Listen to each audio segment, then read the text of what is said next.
Well, here in Montana, the last few months have been bitterly cold, and so I haven't been out in the shop that much. But I am finally back because it is almost 50 degrees out here, and I have a lot of tools that I've collected over the past few months that I haven't been able to show off yet. Some of these tools I've actually had for over 6 months, and I still haven't showed off, or I've showed off in a short here or there, but I'm going to go through them for you. A lot of these are plumb tools, which are the best tools in the world. Some of them aren't, but they were good deals, so I picked them up anyway. First up on my new acquisitions is this beautiful plumb wrench. Double box end, 11/16 on one side, 5/8 on the other side. And this plumb punch. I actually didn't find these tools at a yard sale or a thrift store where I normally find them. These were actually sent to me by Robert Faust of the channel Resto Rob. He's got a YouTube channel. He's also got a really cool Instagram. And he collects a bunch of old tools and cleans them up. He's specifically looking for Bonnie tools to collect for himself, but he also picks up other tools like plumb and craftsman and that sort of thing. But he had these ones laying around and he sent them over to me. So this is what they call a pebble handle plumb wrench. That's this little pattern in the background there. And I don't remember quite what era they did this, but they did this for a while. I have a few of these. And this one is in really good condition. Model number is 1134 on there. It's also a little bit dirty because I've already been using it. And here is that punch. And this one, I'm pretty sure Rob has restored a bit too. He likes to put the paint in the numbers there to really make them stand out. And I like that. I think this turned out really well. I've also been using this quite a bit. It's been very useful. He also sent me a couple decals, and this one is going to be going on the toolbox. You should really go check out his channel. It is super cool, and he does a really good job at cleaning up these tools, as you saw. Now, I've actually been following his stuff for a while now. I think I actually saw some videos of his on his YouTube channel where he was cleaning up some plumb tools when I was first researching these, trying to figure out what I had and that sort of thing, before I ever made any videos about these tools. But like I said, he collects Bonnie tools, and that brings us to this next wrench. This is a double box-ended, 15/16 on one side, 1 inch on the other side, Bonnie wrench. And this is going to be going to Resto Rob. Sorry this has taken a while, man, but I'll be sending this in the mail shortly. And here's this Bonnie wrench, made in USA, model 2894B is what it looks like. And it's 15/16 on one end and 1 inch on the other end. It says Bonaloy. Now on to some tools that I found at thrift stores and yard sales. Like this big double box-ended plumb wrench. This thing is super cool. Now this is the large plumb wrench, and this is interesting because it has some interesting sizes on here. Now this is a model 1061, and it says 8/4 USS, which you would think would be 2 inches, but it says it's 1 1/4 inches here. And that looks about like 1 1/4 inches. Now the other side, I can't really read this one, but it's something 8 USS, which it says is 1 7/16, which that looks about like 1 7/16. So yeah, I don't know much about this USS sizing. If anybody knows anything about that, let me know. But this is really cool.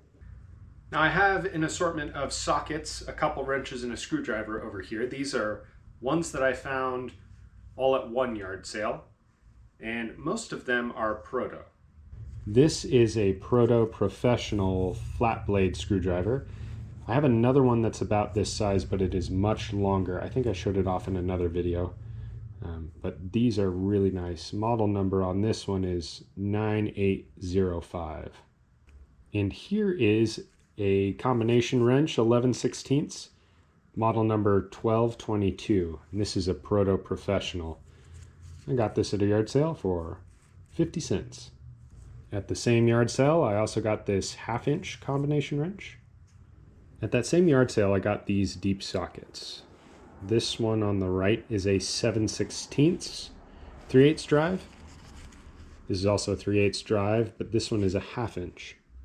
Now these three are also Proto, and they are also all 3/8 inch drive.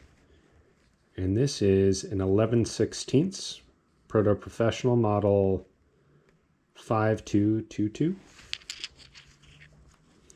This one is a Proto Professional model 5216, which is a 1/2 inch. And this is another 5216 1/2 inch. Are these focusing right?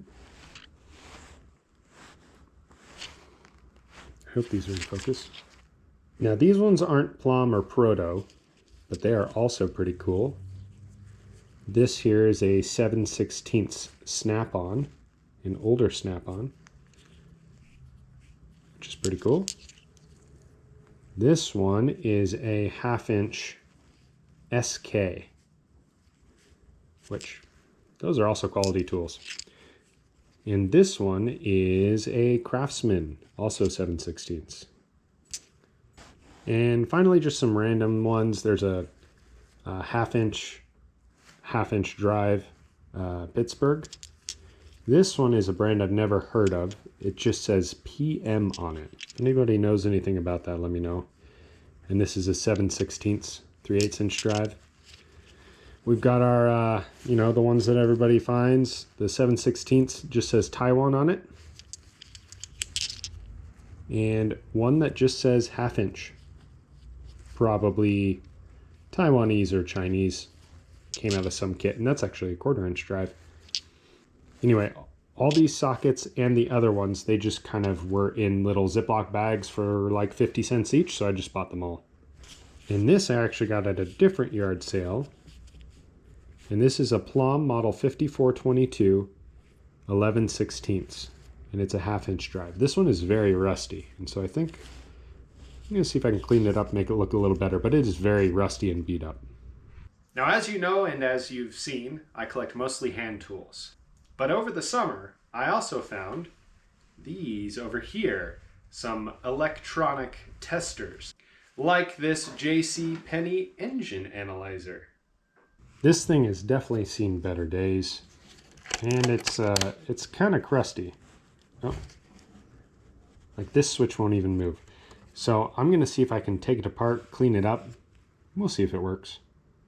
I also picked up this Montgomery Ward engine analyzer, but unfortunately the leads are missing. This one has also seen better days, but these dials at least feel a little bit better. These two engine analyzers I got at a yard sale, I think I paid $3 for both of them. I don't know if they work. I actually haven't tested them yet, but I'm going to get them cleaned up and see if they do. And at that same yard sale, I also got this Sun tachometer. This is a desktop tachometer, and it can do 4, 6, or 8 cylinders as well. And it has a high RPM, low RPM, dwell, and points resistance settings for tuning your old car. I've actually been using this a lot when I've been tuning my truck for my ignition timing video. That will hopefully be coming out this spring. But this thing is really cool. It's pretty old school, and it works great. Now I also picked up this Made in USA hex handle for hex style sockets. This is kind of an old school thing that you don't see anymore. And honestly, I don't think I have any hex sockets, but I think this was like 50 cents or something, so I picked it up at a yard sale. Now the next couple things aren't tools. Well, they're kind of tools, but they don't really fit into the same category as these other ones. First up is these cool welding goggles. And they were at a yard sale. I got them for next to nothing, and I think they fit the mad scientist vibe pretty well. I also got this Holley carburetor with the vacuum secondary. Dan from New Guy's Garage helped me do a little research on this, and we figured out it's probably somewhere around 600 CFM. Came off a mid-80s medium-duty truck from Ford. This is one of those Holley for motorcraft type carburetors, and I have an idea of what I can use it for in the future, but that'll be another video. Now, over the last little while, I haven't been posting videos as regularly as I normally would, but I've been pretty busy. And that brings us to today's sponsor.